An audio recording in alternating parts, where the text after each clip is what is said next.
But obviously, you guys know we started back in '77, but back then, man, inflation and domestic spending, kind of like not much different than it is today with, factories closing, gas lines, unemployment. But then, during all this chaos, right, if you ask anybody during the mid-'70s, the early '80s, man, it was as much chaos or, equal to how much chaos there is now. Maybe not as close, but there was a lot of chaos back then with the economy. Art Williams says, hey, man, let's go take on the largest industry in the world. Got 85 of his buddies, former football coaches, teachers, etc. A lot of these guys weren't young bucks. They weren't in their 20s and 30s. Some of these guys were in their 40s and 50s. So, take excuses away from both sides of the coin on the age factor.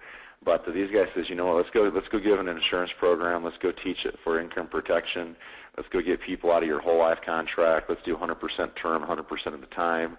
Let's simplify this thing. Let's actually unbundle what is being sold. Let's give them just simple insurance and let's separate it from their investment program. And were we unpopular? Of course we were very unpopular because we were the only company willing to go against, what the other 3,000 companies were doing. And back then it wasn't popular to replace. If you had somebody with insurance, you were just supposed to add to it. And so Art Williams came in and says, you know what, if you're screwing my mama or my papa, we're going to replace your butt. Not only are we going to replace it, we're going to recruit that guy to come work with us. So that's where kind of the crusade came from. The whole life industry today is in totally disarray. It's coming back, though, because their whole pitch is now the stock market's a little tipsy, so why don't you get in an investment that at least gives you a 4% guaranteed return? I'm going to break that myth down. But you know what? They're getting hit from every angle, though, because everybody out there is now saying, from Susie Orman to Dave Ramsey to, Kiplinger's to Smart Money. I don't think you can't look anywhere, go to any bookstore and pull up anything on insurance and everything's telling people to buy term, invest difference. But those guys are still going to go out and sell the stuff because they know a majority of consumers don't ever go read anything in their life, let alone a financial book. So truth wins out. Obviously, our crusade is still on. The battle is won, but not the war. Obviously, I think we've, put out of business at least 2,000 insurance companies, but there's still 1,000 left. The exciting thing about that whole thing, though, is Primerica licenses more in 1 month than A through Z in terms of all the insurance companies left combined in a year. So to hear that again, we license more agents in a month than all those insurance companies do combined in a year. So obviously, it's just like playing risk, man. Eventually, we're going to wipe the rest of those suckers out. But let's go over some nuts and bolts, man. So who needs life insurance, right? We believe life insurance is for income replacement. If others depend on your income, you need it, right? Single, supporting others, married couples with no children, with children, married couples in retirement. Those are the individuals that we believe need it because there's a dependency on income. And as long as there's a dependency on income, there needs to be that protected, right, until that's completely bulletproof protected. And we believe we meet the needs of the underserved North American middle-class market better than any other company, and I'm going to go on why. So if we start breaking this down, right, there's types of insurance. There's group and employer-sponsored, then there's obviously the cash value products, and pretty much today, those are the only three cash value contracts you're ever going to see. Whole life, which all whole life is a decreasing term policy with a savings wrapper wrapped around it. Universal life and variable are identical in the respect that they're both annual renewable term. I'm going to break that down with a savings wrapper wrapped around it. It's just the variable savings wrapper is a stock market based, and the universal is more of like a treasury note or a T-bond based. But either way, same type of contracts. And then return of premium, all that is another version of whole life. It's a term contract with a savings wrapper. And then obviously we've got term insurance, and it breaks down into ART, decreasing term, and level term. So insurance, what's group insurance? These are the challenges with it, and it's not that I ever tell anybody to cancel their group. I just obviously educate them that it's not near enough, and I just educate them that some of these other issues follow along with it. You're not going to have access to a knowledgeable representative. So if your spouse does die, generally the group doesn't really teach you what to do much with the big death benefit, right? It usually doesn't cover the spouse or the partner. If it does, it's usually for just like burial. It's like $10,000. The policy may offer coverage only as your employment continues. So generally, people aren't keeping their jobs, like they did back in the my parents' generation. I think my parents only had one or two jobs their whole life. Today people have like 14 jobs by their age 25, right? So this stuff is hard to bank your security on. And if you leave, hey, if somebody's on the moderator number, we can hear you speaking. So make sure you're muted out. There shouldn't be anybody. There shouldn't be anybody speaking. So let me make sure the attendee list. I think we got everybody. Everybody should be muted. But if you're not muted, mute out just so we can have this recording clear. Thanks. And obviously, if you leave the workforce, you may not qualify for new life insurance because let's just say your health changed, man. Let's just say you work for a company at age 20, you end up leaving at age 43. You may have type 2 diabetes, or your health's maybe not as good as you were back in your 20s. I don't think it is for many people. And qualifying for insurance now at that new age and that new state might be an issue. So understand the pros and the cons of group. It's cheap because they pay a piece of it. You know what I'm saying? The bad of it is obviously labeled right here. And let me go here to this next slide. So what is cash value insurance? Very simply, and let me just simplify this, man. All it is, it's a life insurance contract with a wrapper of investments. The investments are going to fall under, a very conservative investment portfolio like whole life and universal life and VUL, kind of a little bit more, higher ROI supposedly, right? But all that is an insurance with a wrapper around it. It has a higher premium, and the reason why the premium is higher is because you're getting insurance and an investment component. So it's common sense to believe if you're combining both, that's why the monthly premium is going to be a higher cost for the same coverage. Purchasing, though, the needed coverage can be cost prohibitive. That's the big issue with it, though, is if my wife and my family, let's just say I need $1 million of insurance, and I'm typical middle class that makes between 40 to 80 grand a year, the challenge with me buying $1 million of anything other than term is, man, I can't afford $1 million in whole life because it's probably going to cost me about $1,000 a month. And so instead of selling me what I need, you sell me what I can afford, which is maybe $250 a month, and I end up buying, $250,000 of insurance, but I need $1 million. And so that's one of the big issues with it. Obviously, the rate of return is low. Obviously, we're going to go over that. It's designed so that upon my death, my wife receives my coverage, but she doesn't receive my savings. And that right there, to me, is one of the biggest discrepancies because I pay for two things, right? But when I die, my wife receives my insurance. She doesn't receive my cash value. And when I say in most cases, I say in like 99.99% of most cases, and I'll give you the exceptions on the other. But with the exception, our program just looks that much better because if you're going to buy a program that you get both, the cost is generally about 15 to 30% more in expense. So if it's 15 to 30% more expensive to have the other, when we show them what we do, it's just that we're another 15 to 30% more in savings, right? So I actually like it when I see those others. I've probably only seen, though, maybe 2 in 9 years of my time in business. So let's really break this down now, right? And then I'm going to get into some actual contracts to kind of help you guys get, better across the kitchen table and understand how to replace it and, understand how it works. So all whole life insurance is, if you guys are taking notes on this, whole life, what the definition of whole life is that it's a decreasing term policy wrapped with a very poor savings account. The policy is designed to accumulate enough cash value for the insured to have the policy face amount in cash at age 100. So let's just come over here, right? Come over here to this line that's going down. Let's just say when the insurance agent was to sell you a whole life policy, let's just say you're 30 years of age, you buy $100,000 of whole life insurance because that's all you can afford. So from age 30 to age 100, the program is designed to be at age 100. 70 years later, you have $100,000 in your cash value because that's how much coverage you took out on the front end. Now, the reason why the insurance company loves selling this stuff, and you can write this down in your notes, never, never, never, never, never will you, the client, get the cash value in addition to your insurance on a whole life policy. It doesn't exist. It's not even an option.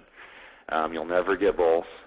It's not even, there's absolutely no way, even as a possibility, that you'd ever get both if you were to die on a whole life policy. So if you're at age 30 and you take out $100,000 of life insurance with whole life, let's just hypothetically say at age 65, you've got $50,000 in your cash values. And the reason why your cost is going down on a whole life insurance policy is because you've got $50,000 in your cash values. That means you're only buying at age 65 $50,000 of life insurance. Because if your starting face value is $100,000, as soon as you get any cash values, that's going to be subtracted off how much life insurance you've got. So that's how much, when you pay your premium, you're buying less and less life insurance per year. That's why this line's going down. Because when you die, all the insurance company's really doing is they're only ever going to give you $100,000. So if you've got $50,000 in cash values, they're only going to have to pay out of their insurance kitty $50,000 of death benefit, because you're never going to get anything above $100,000 of benefit to your spouse. And so that's why this cost on a whole life actually decreases as you age. The cost does. Your premium doesn't change. Your premium stays level the entire time. But how much insurance that you're buying actually decreases per year. I'm going to break this down for you. Now, if you look at a UL and a VUL, these are 100% identical. But what's kind of funny is these guys had a war within the industry, because the whole life guy said, hey, let's have something very conservative. You'll have insurance no matter when you die. We'll only give you 3-4% return on your money. Then the universal life guys came out in the 80s. These guys say, hey, heck with buying whole life, man. Shoot, you can go get a 10% return in a CD, and that's what kind of CDs were doing back in the 80s. Heck with putting money in a whole life policy. It's only doing 3 or 4. Why don't you put your money in a UL and get like a 8, 9, 10% return on your money? So the UL guys kind of had an inner battle, kind of like an inner family battle with the cash value guys, because they kind of preach something completely different. And then the VUL guys came out in the 90s and says, UL guys, you guys are nuts, man. Why would you guys limit yourself to 7, 8, 9% return when you could be in the stock market? Because in the 90s, you could throw a dart at the dartboard and do 20% on any mutual fund, right? So the VUL guys came out and said, heck, why do you want to be limited to what the universal life policy is possibly earning you? Let's get you into a VUL. You can get stock market returns, right? The insurance portion always goes up in cost every year. And that point is true for UL as well as VUL. The cost goes up every year, because all it is an annual renewable term policy wrapped with a wrapper, and the percent of your premium charges, fees, and costs. So there's a lot of cost associated with VUL and UL. Let me show you this. So if you take out a UL or a VUL contract, all it is an annual renewable term contract, meaning every year you age, the insurance company says, oh, Brad, you're a year older, and since you're a year older, that means you're a year closer to death, right? Because we live a finite period of time. So every year you get older, we're going to charge you more internally. We're not going to ever increase your premium dollars, because you sign up to pay $100 a month in premium dollars for your $100,000 of life insurance.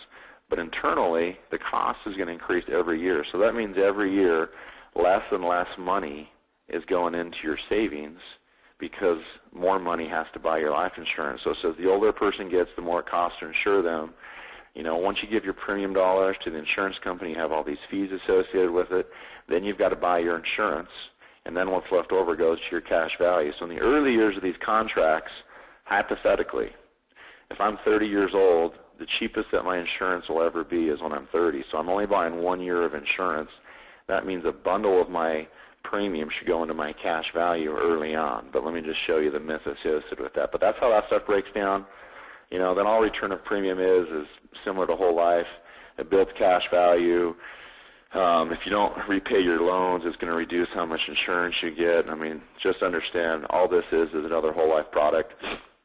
If you guys haven't seen this before, this is a simple way to just explain the difference between you're sitting down with somebody and you maybe don't have enough time to kind of get into their policies, or if you're talking to a buddy at your football game or at your kid's soccer, just pull out a quick napkin and say, hey, let's just pretend you had a couple of grand, man, and you and your wife are going to go buy a refrigerator.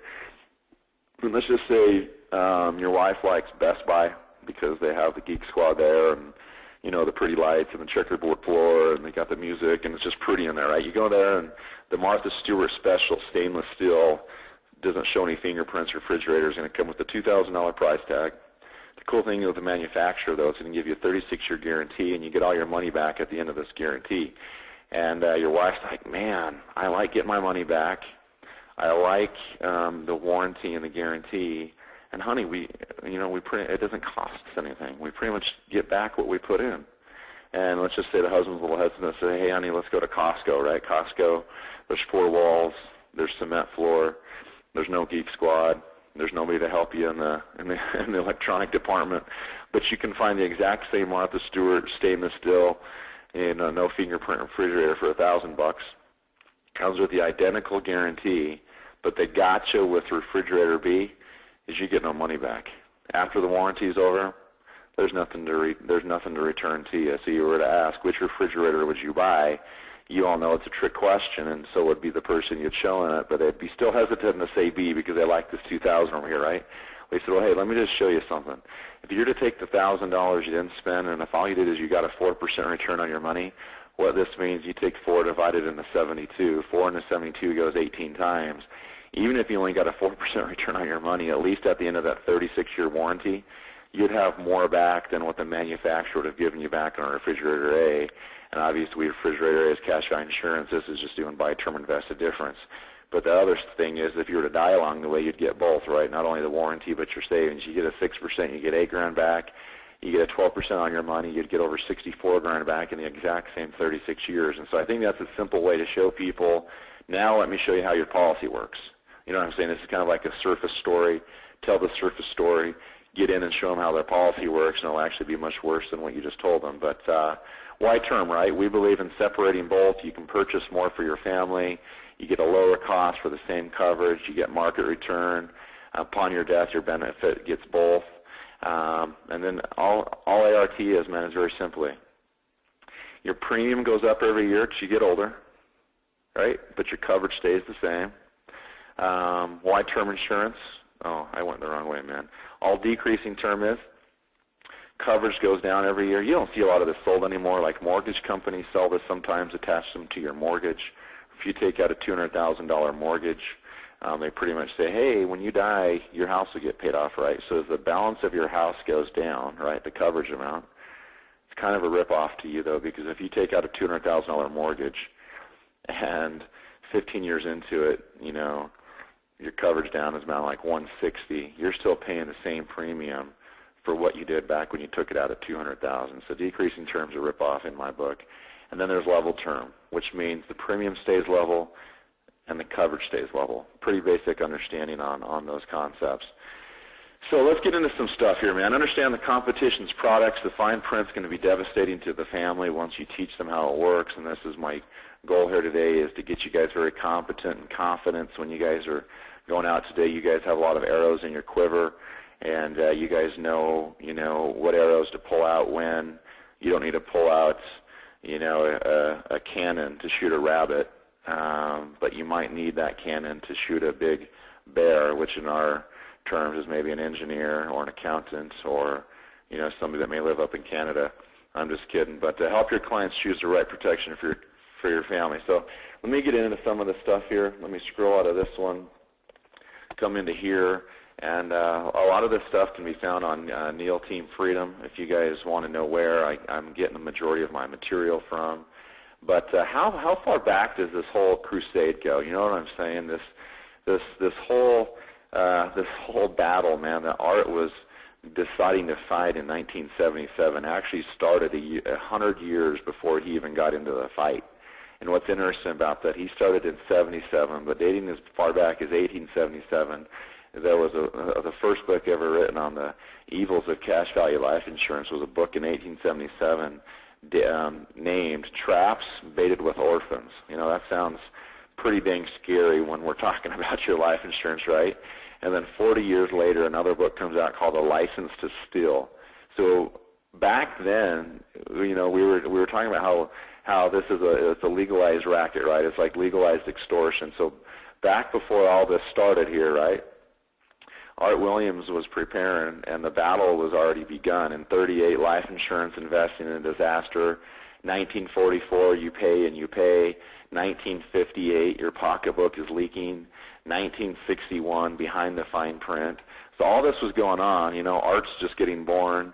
Art Williams is being born. He's falling in love with football, and all this stuff's going on behind the scenes. here's a cover of one book, Life Insurance, a Great National Consumer Dilemma.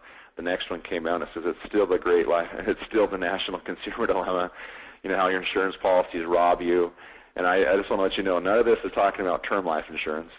So none of you newbies that are listening to this be thinking your family or friends are going to be bugged if you sit down with them. Actually, they're going to be bugged if you don't, because if you knew this and they had this, they're not going to be bugged that you called them. They're going to be bugged that you didn't call them, right? Because if they knew this was being published on stuff they own, The Invisible Banker, everything the insurance industry never wanted you to know. That sounds like a pretty good book. Stop wasting your insurance dollars, right? The games and scams of cash value life insurance. And aren't you just glad, man, that doesn't say the games and scams of term life insurance? Because none of you would be a part of this because you're all more interested in doing what's right than making money. And you find that out pretty dang quick when you join, because now all of a sudden you join, you've got to make those first initial phone calls, and you're like, man, I don't know what my friends and family are going to think. I don't want to bug them. And then I'm showing you this, and inside you're like, well, dang, if I don't go show them this, they're going to be bugged that I don't, right? What's wrong with your life insurance? Norman Dacey, probably the best book written on understanding the ins and the outs. And so if you guys really want to know this stuff as good as where I'm at, go pick this book up. And check this out, though. This was 4 years. This was 4 years before Art Williams started this thing, right? This was 1973, U.S. Senate Subcommittee hearing, 93rd Congress, first session. Check this out. This is right from the proceedings of this whole thing, right? This is the photocopy of what happened in the first session in this congressional hearing, February 23rd, 1973. It says, we urge Congress to set standards, right? So here's some advice. They're trying to tell these guys back in 73, trying to tell Congress, not these guys, right, to set standards rather than attempt to actually take over the direct responsibility for insurance regulation. The federal bureaucracy, right, and isn't it one, already behaves like a senile dinosaur and can hardly administer its present responsibilities. For example, Congress should pass a law, you hear that? Making cash value life insurance illegal. Is that actually crazy, man? That a law was intended to be passed back to 73 to make this crap illegal, but there's so much flipping money involved in this that obviously nothing ever happened. Now see, this you guys start seeing what was going on. This was all a crazy storm back when Art Williams got this thing going, and some of this stuff, there was already starting to get stuff enacted to try to shut these guys down. I don't think anything happens by coincidence. You guys aren't in Primerica by coincidence, and Art Williams didn't start this thing by coincidence. This is in 1979. This is 2 years later. Jimmy Carter was President of the United States of America. The Federal Trade Commission came to Jimmy Carter and said, hey, buddy, we want to make some of this stuff, known to the public. And first time ever in the history of the U.S. presidency that Jimmy Carter, man, he was kind of pushed a little bit around. The insurance companies didn't want any of this stuff going out, and this was kind of interesting politically how this played out. But this was interesting. This was to be released at 10 a.m. Tuesday, July 10th, 1979. It says savings elements of whole life policies are yielding 1 to 2% on average, and holders of the policies may be losing money. And it goes into this whole staff report of what was made known, of how this stuff was just ripping off as the consumer. But one of the bullet points in here, it says consumers are losing billions. That's like, this is back in the 70s, right? We understand the government right now is blowing billions. But we're talking in the 70s, man, that consumers were losing billions yearly by ill-informed and inappropriate life insurance choices. Now, they're not talking about term insurance here, man. They're talking about whole life, right? Savings elements of whole life policies yielding 1 to 2% on average. Holders of older policies may be losing money. And you guys can read this on your own time on Brown & Neal's website. Interesting cover page to understand what's going on here, though. So for more than 50 years, just to make you guys feel good, man, Consumer Reports has recommended, I shouldn't say most, I think all people should buy term insurance, July 1993. And so the facts are the facts, and the facts don't lie. You can't dispute facts. And so now what we're going to do, we're going to get into some facts, we're going to get into some nuts and some bolts, and take your pen out and your paper out, and we're going to have fun here.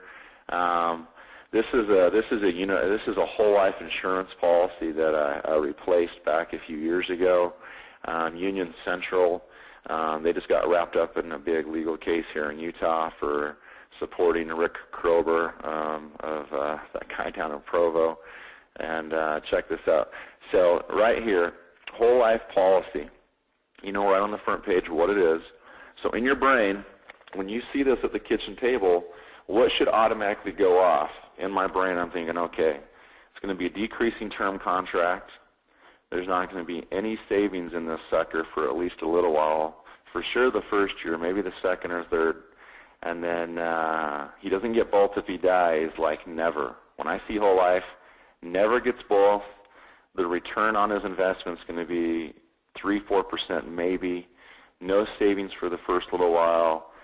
Super, super expensive. So in my mind, I'm thinking that. So I already know what I'm going to see when I go to this next page, right? So it shouldn't be a surprise to you if you're good at this, right? So when I turn I act surprised when I look at it with the client. I'm like, okay, you're going to take a whole life policy, and the ones being sold today, they're not ever going to age 100 anymore. They're generally going to like age 98. So he's going to pay a whole life contract to age 98 for $3.349 million is his death benefit. So when I see that, I say, you know what? He loves his wife, he loves his kids, and he truly understands protecting his income. You follow me on that? And he's going to pay on it for 70 years. So right there, probably I'm already assuming he's 28 years old because he's going to pay on it till age 98. So 28, and he's going to pay on this thing for 70 years. His annual premium is going to be $27,845 a year, and then he has a disability waiver of premium on there. He's going to pay for 37 years of the contract, an extra $502. So his total monthly is $24.39. Now, when you see that, I don't jump out of my skin on that. I'm just saying, you know what? This guy loves his wife, plus he wanted to retire. This whole thing was sold as kind of as a cake, eat it too kind of contract, right? So do I know I can compete with this? Oh, in my mind, I'm like, oh, baby. You know what I'm saying? Oh, baby, I'm going to blow this guy out, right? I'm going to blow this guy out. So I come down here. Contract rate, now understand this. What contract rate means is if he will earn a 4.5% ROI on his money if he pays on this thing to fulfill the contract. Meaning, if he pays on it from age 28 to age 98, he'll earn 4.5% on his money. That's if he holds it for the entire length of the contract, though. If he's 5 years, 10 years into it, the reason why these things look so piddly during those years is the company's not contracted to pay him this rate of return unless he fulfills the entire length of the contract, which is till age 98. So he's 28 years old, right? But that's his return on his money if he holds it till age 98. Okay, so that's always misleading, though. The misleading factor of that is these guys are selling this today saying, hey, at least you're going to get a 4.5% return on your money. Well, no, that's a bunch of BS because that's only if they hold the thing to the entire term. It's not the first, second, third, 10th, 20th. It's not even the 50th year. It's you hold this thing forever, then you'll earn that at the, cumulatively over the course of the entire contract. So we go down here, 28 years old, non-tobacco, preferred non-tobacco. That's what PFD means, right? He took this out on January 1st, 2003. So what did I tell you about whole life? He's never going to have any money in this thing for the first year, 2, 3, 4 years. He put in 27 grand his first year, right? He has zero money saved. This is guaranteed. This is not guaranteed by Steve Stonebreaker. This is guaranteed by Union Central. He's going to have no money in this thing guaranteed for the first 12 months, right? And so what do I got to compete on? I've got to compete on the $3.349 million of coverage, and I've got to compete on down here at age 65. Union Central is going to guarantee this guy $1,574,000 in retirement. And so I already know what I got to compete on. Am I concerned? Not by any means. And I've just got to show him that if he dies with me, his spouse and kids are better off. But then I've got to simplify and say, if you live with me, you're better off. Those are the only two things this guy wants to know, and that's the only two things that any client wants to know, is they want to know what's in it for me and what's in it for my beneficiaries. And so on this, I'm glad I know how the loan interest rate works, and I'm glad, but very simply, so what I do is I go over here to Call Atlanta. Let me just log in, and you guys all have access to yours, but Oh man, hopefully I know my password right. My wife changes this stuff on me like every other week. So if I come over here to quick quote, let's go to quick quote. Let's come up here to go to age 28. And let's come up here to Utah. And let's come up here and it's not even quote and preferred plus. Let's just go preferred. And I'm going to give him a term contract. Let's give him a term contract for 35 years, right? So that takes him to what? 38, 48, 58. Takes him to age 63, right? And then let's just embarrass the agent a little bit. Let's give him $4 million of coverage. So he'll pay for $4 million with Primerica. He's paying $24.39 on his whole life policy, right? So $24.39, and we're going to subtract $432 in hold on, did that wrong, right? $24.39 on whole life premium. Subtract his premium with you, which is $432. So we're going to save this guy $2,007 a month, right? And now if he dies between year 1 to year 38, 48, 58, 63, if he dies between year 1 and age 63, right, he's better off with Primerica because his wife's going to get $4 million versus where he's at. His wife's only going to get the $3.349 million because on a whole life, the spouse never gets both. You guys know that already, right? So if I already know in my brain, if he dies with me between age 28 and 63, he's better off. Now, some of you guys are saying, well, yeah, but what happens at age 64? Well, if I want to know what happens at 64, remember that number, though, 2007, because I'm going to remember it, so I need you guys to remember it. That's the savings we're saving him. Well, what happens at 64? Well, I don't know. Come over here to 64 when his term renews. His health doesn't change with Primerica. Does that make sense? Because we have guaranteed renewability, and his health does not change. He doesn't have to reprove blood or urine again. And let's just say he wants, another $4 million on a 10-year term at age 64. Well, the cost at that stage of the game, it jumps, but you know what? It's still cheaper than his whole life policy. You know what I'm saying? Nobody will touch our renewal rates ever, right? I can guarantee that. But even then, it's still 400 and change cheaper than his whole life policy, right? But let me just show you what I do with the difference. If I come over here to Morningstar, let me come up here to Primerica Online. For you guys that aren't securities licensed, you want to get securities licensed, you come over here to support systems. You go to asset management, and we come down here, and we're going to go to Access Morningstar. I'm going to go to Hypothetical Illustrator. I'm going to agree to the terms.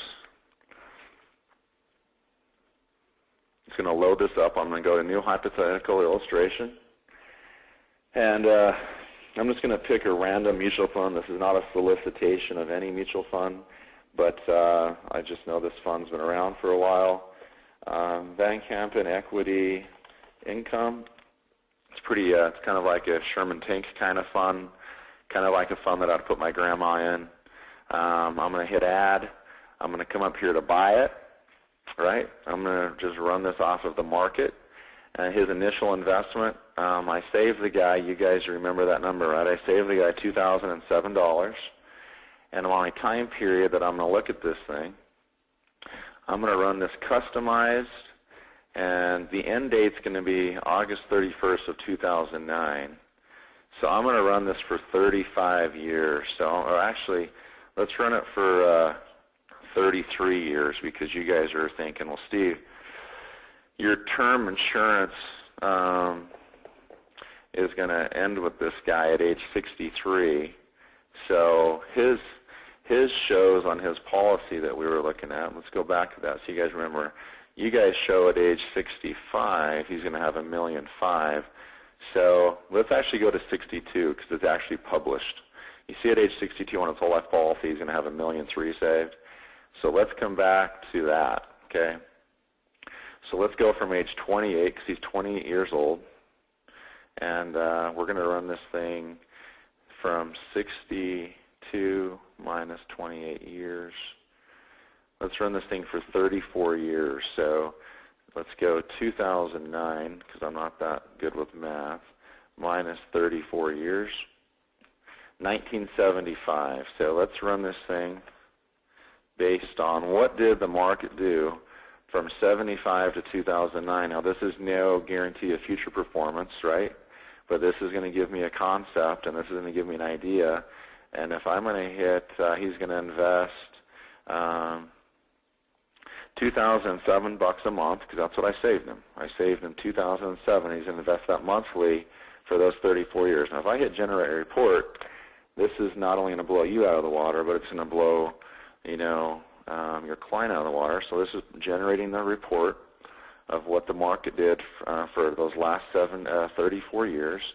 And if I come over here, the red is the portfolio. I told you this fund is kind of like the Sherman Tank Fund. It's going to underperform what the S&P does, but it's not going to lose money as like the S&P did either. But this shows the gentleman in 1975, from 74 to 75, and he invested a total of $820,000. And we come down here to the end of this portfolio, right? And I'm going to run this through the ugly parts of the market. In 1997, he would have had $3.2 million saved. The market did 24. You guys got to see how all this works. His portfolio increased, and then what happened in 2008? The market fell out. He lost 24%. But then so far in 2009, the market's up 14 in his mutual fund. At age 62 with Primerica, or at 62 with you, if he would have done this for that time frame, he would have ended up with $7 million saved versus, you guys have already seen what he would have had saved in the contract at age 62 there. He would have had $1.3 million saved. And so if that doesn't blow you out, that needs to light your butt on fire, because when I look at that, I'm like, you know what? He dies with me. His wife's getting $4 million, plus she gets whatever over here is an investment account. Does that make sense? So if he was to die at age 62, his wife's going to get a $4 million contract with Steve, plus she's going to get the value of his portfolio, which is $7. That's $11 million death benefit, versus he dies in the whole life policy. His wife don't get the $1.3 million. His wife gets the $3 million. His wife does not get both. Does that make sense? And so when I'm going back to this carryback, I've got this stuff prepared, man. I've got this stuff labeled. I've got this stuff down. Am I going to need to pull out every arrow in my quiver? Not every quiver in my arrow, but every arrow in my quiver? Of course not. But you know what? I go into every appointment saying, would I own this? Would I own this? Of course I would, right? I would own this. I would own this all day long. Does that make sense? I would own this all day long, plus $4 million of term over this any day of the week. So let's go. This is whole life, right? Let's go into another contract. In VUL and UL, write this stuff down on your notepad. We're going to go the full hour today, so we've got another 19 minutes. Write this stuff on your notepad. If you have a UL or a VUL contract, it's always going to fall under one of these option types. Option type means that when this male of 54 years of age dies, his wife gets whatever the option type is. If it's option A, the number 1, or the term level, if it's A1 or level, the wife or the beneficiary only gets the insurance money. If the option type is B, as in boy, if the option type is the number 2, and if the option type is increasing, okay, you hear that? B, the number 2, increasing. It's funny how they use all this code, right? I apologize. It's not me confusing you with the insurance industry. If it's those, the wife will get the $500,000 plus the savings portion. But anytime you see the letter B, 2, or increasing, just understand this guy's paying $1,100 a month for this option A.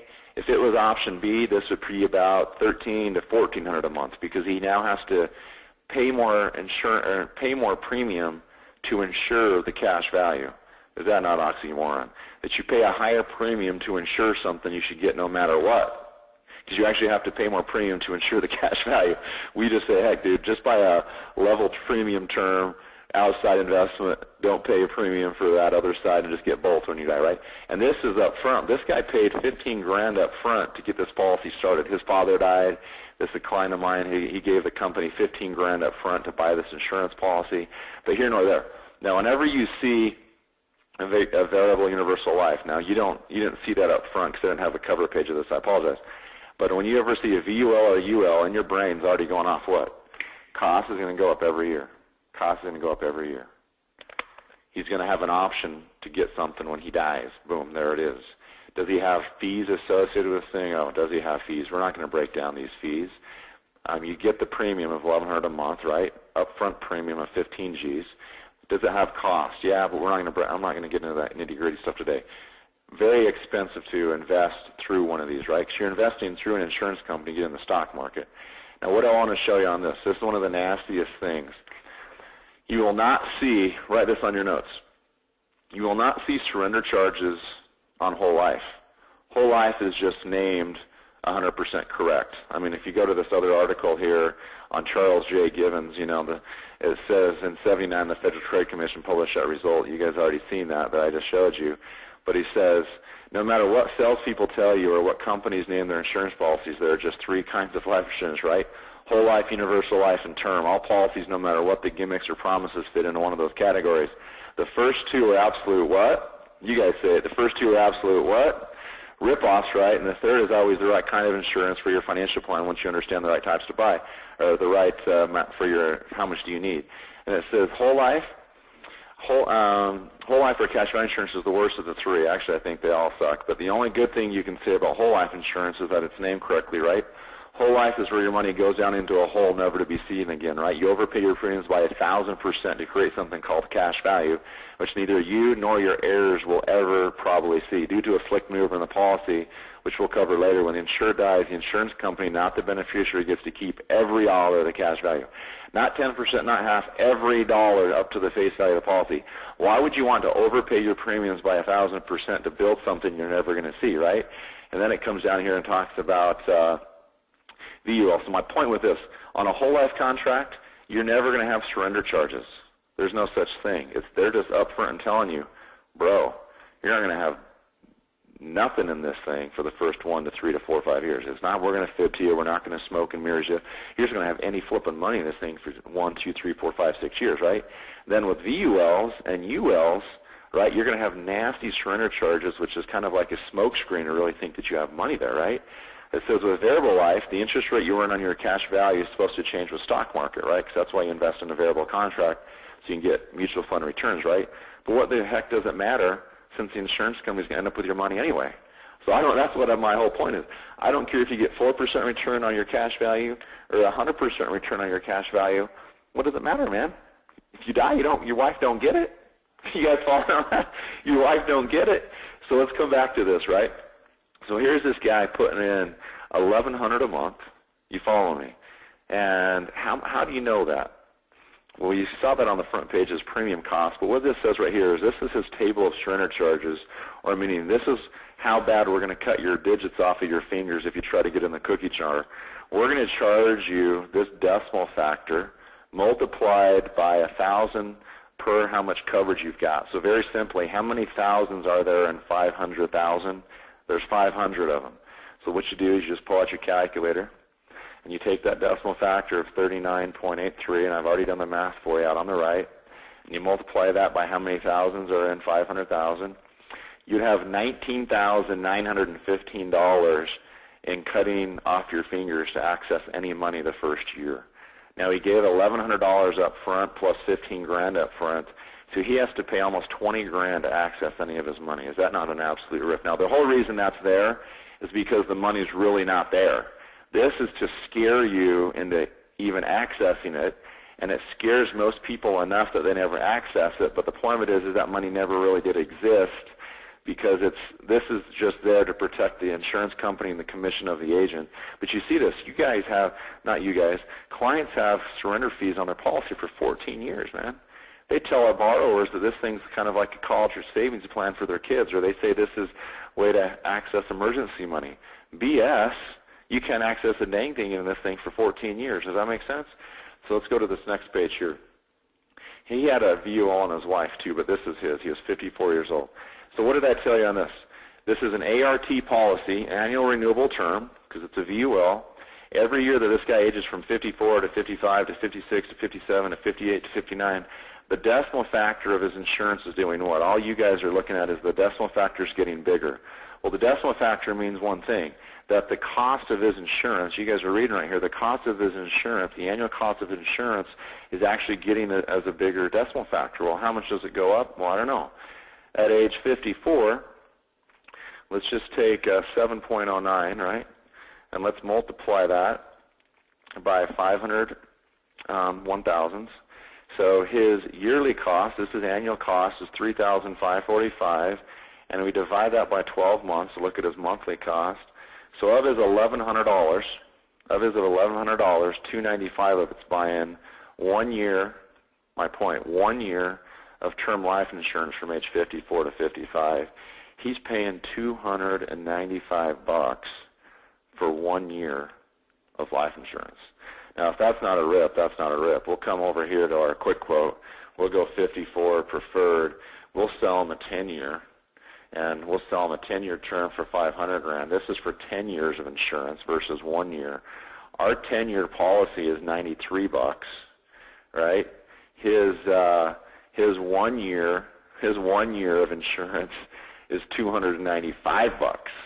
So how in the crap is our 10-year term cheaper for 10 years than his is for 1 year? Because you do what's right, baby. You do what's right. Tee this up all you want. Nobody can compete with you. Nobody can compete with us. You follow me on this? But my point is, he ages at age 66. Check this out. At age 66, 23.4 is his insurance cost multiplied by 500 units. His internal insurance cost is $11,700 a year. You divide that by 12 months. You follow me on that? He's paying $975 out of his $1,100 for insurance costs at age 64. You guys, at age 66, $23.40. Now, if you guys go to 67, which is $25.86, right? $25.86 is his cost per thousand, multiplied by 500 units. His insurance cost now finally exceeded what he's paying, because I didn't even include fees, right? He would have went over a lot earlier with his fees included, but he's over $1,077 plus fees at age 66. 60, whatever the age was I looked at, he has more in internal insurance costs than he's feeding the contract. You guys know exactly what's going to happen. They're now going to start siphoning money out of his savings to pay for the increased cost of his insurance. Now, this whole thing gets nasty when the clients take the advice of their agents and they tell them to access the cash value while they're living if they need an emergency for retirement, for kids' college, whatever the heck they tell them to use it for. Can you guys imagine this? Every year the cost goes up. That means less money is going into the cash value. You now take money out of the thing, and now you have less money in the kitty, and your insurance cost is going up every year. If the stock market decreases, your cash values just went down. You have interest charges on your loan. This thing, you guys follow me on this? It's kind of like dumping gasoline on the fire. This thing's going to flip and turn into a flipping explosion here soon, right? Now, I told you guys the death benefit option. He had option A, right? Option A, you go to the death benefit page. It says if option A is in effect, the death benefit's going to be the greater of the $500,000, which is a specified amount, or it's going to be some legal definition of the cash value. If it was option B, you see that plus word, you'd get the $500,000 plus the savings, right? Well, he didn't have B. He had A. He dies, his wife gets $500,000. She gets none of the mutual fund benefits of this whole thing, right? He pays for both, gets one when he dies. If it's B, he gets both. I love B because it's more expensive than A, and you can make yours look that much better, right? So let's go down here a little bit. I'm just going to get into more of the details of this contract. Then I've got one more contract that I want to show you. Policy loans. He can borrow money out of this thing. Well, guess what? You can borrow money after the first policy year, but you can't borrow anything greater than 90% of the cash value minus the surrender charge. That's why that money really doesn't exist. Let's just say the guy had, $25,000 in his cash value the first year.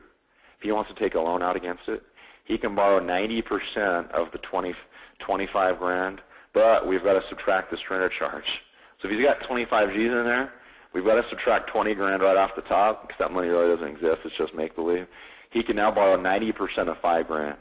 So 90% of $5,000 is $4,500. So he's got 25. He can only borrow 90% of 5. What's going on? You follow me on this? And then he has to pay it back at 5.2% payable annually in the arrears. And I literally mean that. I'm just kidding, but payable annually in advance. he has to pay a year's of interest in advance on the money he borrowed. As far as I know, Guido with the Mafia doesn't even do that. He charges you daily interest, but he doesn't charge you a year in advance interest. Insurance companies get away with charging you advance interest, a year advance interest on the loans, and that's all policies. That's just not this Western Reserve Life contract. So check this out. This is kind of interesting on this next page. Let me just scroll down. I just got this file scanning on Adobe, right? And it's a little slow. And how do you know you give up ownership of your money? On a VUL, and you'll read this in all VUL contracts, the whole purpose of investing in the VUL is so you get variable benefits, right? Variable benefits are mutual funds, right? If you go to the separate account, that's where your mutual funds are stored. So the variable benefits are in this policy provided through the separate account. The assets, that means yours, right? That means the positive thing. The assets of the separate account are our property. Is that interesting? They take ownership of your money. That's why when you die, you don't get it. That's why it's option A. That means when the cost of insurance increases and your $1,100 doesn't cover it, that means they can access that money to pay for the cost of insurance going up. That means when you borrow it, that means they can charge you an interest rate on it because it's not yours. If it was yours, they can never charge you an interest rate, right? If it was yours, they'd have to ask you for permission to access it if your cost goes up. Well, since it's not yours, they don't have to ask for any of those things, right? It's their property. It tells you right there. If that doesn't fire you up right now, right, to go set some appointments because your people have this crap. You know, it took me 9 years to finally recruit this guy. This is one of my top agents in my business now, John O'Gow. But this guy took out a Bankers Life and Casualty. He's a chiropractor. He makes good money. He bought this right before Christmas in 2002. He bought this for a Christmas present for his wife. He took out $1.5 million of coverage at age 36 when he was young and sexy looking, right? He's preferred class. And he took out this stuff that really doesn't sold anymore, but all this is synonymous with the universal contract. Universal in your brain or adjustable in your brain. Adjustable in your brain, as soon as you see it, it's annual renewable term. The savings element is pretty low, 4 to 7%. It's going to be an option. It's either going to be A or B, 1 or 2, or level or increasing. I'm seeing that in my brain. You got an interest rate to borrow, big surrender charges. Oh, this guy's going to have surrender charges on this thing. So then I open this thing up, right? I open this thing up. What do I see? I see everything that I'm telling you guys, man. He took this out at 36. He took out $1.5 million. Oh, option A, his wife only gets $1.5 million when he dies. Boom. His premium, $750 a month. He didn't buy this as an insurance policy. I guarantee you he bought this as a retirement plan. He's wanting to put away $9,000 a year, $750 a month. Took out $1.5 million. He loves his wife. He's going to be pissed when I show him his wife only gets this. He's going to be pissed when I show him that he has no money in this thing, because the surrender charge is going to be nasty big. Interest rate on his loan is going to be 6.5% per year in advance. There again, he's going to pay a year in advance, worse than Guido charges. And I bet you he gets a less return on his money than what he has to pay back. Oh, he's going to be mad when I show him that, right? Now, what's going to happen on the UL adjustable or VUL? Every year he ages, he's at greater risk of dying. Cost goes up every year. My point of that is from age 36, 37, 38, his decimal point is getting what? It's getting bigger. Cost goes up every year. Dang, this thing's going to blow up on this guy, right? So check this out. This is his surrender charges. That's why it's make-believe that he has money. The first year, if he wants to access anything, he's got a $27,000 hit to access any of his money. He only gave him $9,000. He gave him $750 a month for 12 months. He gave him $9,000 up front. He's got a hit of 27 G's to access his money. Homeboy don't have no money in this thing for a while. He probably 15 years into it, he's finally going to have to pay fees to access. Well, you should never have to pay fees to access your money. You follow me on that? It's your money. No, not when you give it to an insurance company. They take ownership of it. They take ownership of it. That's why they can access fees to access it. That's why they can charge you 6.5% per year in advance to borrow it. Does that make sense? That's why if it's option A, you don't even get it. So here he is. He gave him $9,000. Now, why will you see numbers like this in a UL and adjustable? Because the insurance company is going to guarantee the cash value. In a VUL, you'll never see this column over here because in a VUL, there's no guarantee of the cash value. Does that make sense? But in a UL or adjustable, you'll see this. So don't be looking for this on a VUL. Just be looking for this on UL and adjustable, right? First year, $9,000, boom, no cash value. Well, he has a make-believe $2,000 in it, But that's a complete BS because he has 27 grand in surrender fees to access it. So that's why finally year 5, he's got 28 grand in money saved. But if you, and why does he have 464 in cash values? Because if you come back here to surrender charges, year 5 into it, he's got 27,825 in surrender charges. Now, if you wrote down that number, 27,825, and came here and subtracted that off of 28,289 and make-believe money, that's the only reason he's got any money in this thing, because he has to pay a $27,000 access fee to access this 464. So you guys follow me on this. $45,000 in, 464 saved. Wow, right? And then you guys follow me on this. His cash value starts to build. Oh, crap. 18, 9 going on his 19th year. He puts another 9 grand in. He's only got 71 G's in cash. How did it go down, right? Why did it go down? Well, I bet you Brad Gerard's boat. If you come over here and you look at age 56, let's just pick an age. You pick age 56. Same mathematical equation. 0.7550 times 1,500, because that's how many thousands he's got. His insurance cost is $1,172 a month, but he's only given us $750. So you guys follow me? What's going on right now? You guys follow me? So that's why his cash values are going to start diminishing. And what's sad about this is this whole thing starts pulling money out at such a fast rate. This thing ends at age 65 with no cash value and no life insurance for his wife and his killed children, based on the minimum guaranteed rate of 3%, right, and maximum cost of insurance. So if both of these things happen, this policy is only going to remain in force until May 19th, 2030, provided that the periodic premium is paid and no changes are made. What if he was to have pulled money out of this thing, man, during this time? If he would have pulled any money out of this thing during this time, paying 6.54% interest in advance, this thing would have collapsed how much quicker? I don't know, but it would have been earlier. It would have been earlier. This thing would have blown up much earlier. And so, folks, so what did I do for this guy? Come over here to Quick Coat. He was 36. He was sexy. Come over here to let's just do a 30-year level term. Give him $1.5 million in coverage. That'll take him to age 66. Come over here to Table Guaranteed. $173 a month. It's not bad, right? His premium here was $750 a month minus $173. Saved him $577 a month. Come over here to Morningstar. You guys know what I was going to do, and I'm not going to run the high folks. We're at a time, but at the same age 65 with us on that Van Kampen Equity Income Fund, which is a pretty conservative fund, he had $1.9 million saved versus what I was just showing you guys. $1.9 million saved at age 65 versus no money, man. So I'm telling you guys what, man.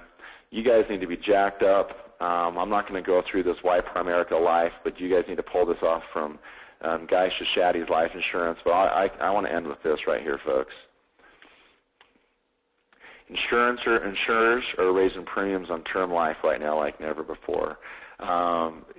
Everybody wants to buy term right now, and the insurers know it, and every insurance company right now is backpedaling because their cash value component of their business is in the toilet. Premium increases are averaging about 5% to 15%, increasing in cost. You know, Primerica is staying low, man. Nobody can compete with us on our term. This is Wall Street Journal saying term insurance rates are going through the roof. In 2009, Prudential Financial raised premiums on average of 4% for term life policies. Lincoln raised rates. IAG's freaking out of business pretty much, but they're still selling this stuff. So Sears are raising rates as much as 35% for customized return of premium rates. You know, Beneficial Life here in Utah is out of business. Robert Bland, CEO of Insure.com, says the national online insurance brokerage says more than 3/4, this is 75%, of the 30 companies whose policies his brokerage sells have either imposed or announced impending premium increases for term. So even though people are now wanting to buy term, rates are going up on that stuff like nuts, man. It says they keep going up and up and up. North American, they don't even offer a 30-year term anymore. We sell 35, right? Midland don't even offer a 30-year term anymore. American General raising premiums. MetLife raised premiums on their 10, 15, 20, and 30-year term product. You know, whoever those guys are discontinued the sales of their RLP product. If you own anything other than Primerica Life, you probably paid way too dang much for an inferior contract with expensive renewal rates. Art Williams had a goal of capturing 10% of the life insurance market. After 30-plus years of greatness, we only have 2% of the market. Let's go finish the job. In 77, when he got this thing going, man, there's 3,000 insurance companies in business. At the end of 07, there's 1,000 left. We put out of business those other 2,000. And there's only 991 of those even actually writing new business. None of these guys are recruiting. They have no clue how to recruit and build a business. And this kind of gives you how big our market is right here, man. I'm going to end with this. Industry, insurance industry, there's $10 trillion of insurance in force. Primerica, we have $610 billion in force. We have 6% of all the insurance in force out there. And guess what? That tells me that 94% of people that own insurance have an inferior product, and they're getting absolutely ripped off on the product they own. New insurance issued, that's how much was issued, 1.8 trillion. We issued 88 billion. We only issued 5% of the new, right? This tells me a big one right here. Policies in force. There's 161 million policies in force right now in the industry. We have 2.39 million in force. We've only got 1.5% of the insurance market, folks. And I'm telling you, new policies sold last year was 10.9 million. We sold 364,000, right around 30,000 policies a month. Of the whole that was sold, we only sold 3% of all the